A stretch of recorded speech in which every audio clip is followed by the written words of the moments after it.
С красиво выгравированной надписью «Ингушетия» мангал для готовки шашлыка изготовлен сварщиками идеально. Ровная, прямоугольная металлическая конструкция всей своей изящностью, наверное, сама спровоцировала воришек украсть ее в одной из беседок для туристов, установленных вдоль дороги на пути в горную Ингушетию. Нет, мангал не вернули, а просто поставили новый, точно такой же. Ущерба значительного воры не нанесли, но осадок остался.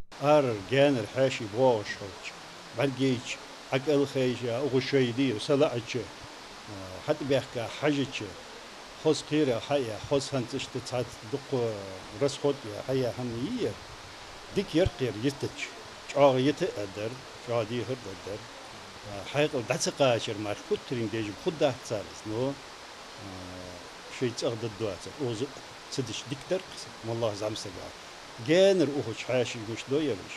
Жители сельского поселения Алкун даже сейчас стараются оправдать воришку, говоря, наверное, совершил просто по глупости. Ведь иногда случаются дела похлеще, да и хватает тех, которые после отдыха оставляют горы мусора, что в беседке, что на берегу. Чистота – половина веры. Хадис дает понять мусульманину, насколько велика роль соблюдения опрятного образа жизни в исламе. Да и как можно мусорить на земле отцов, в самой колыбели ингушского народа. Pon badar ya yer duç diagat wazirti dela dik bol bokir haya nuğuzduk akusur wa nuğuz gulay ozduk nuğuz akusi ya tantik sabira dedu nuğuz dik bol bok ya ve mohkm bir ve da ahmetik mir han каждый чулари. Ситуация дошла до того, что здесь подумывают установить фотоловушки и фиксировать нарушителей. Предки, веками обороняя свои земли от недругов извне, вряд ли догадывались, что когда-нибудь придется защищать ее и от некоторых своих потомков.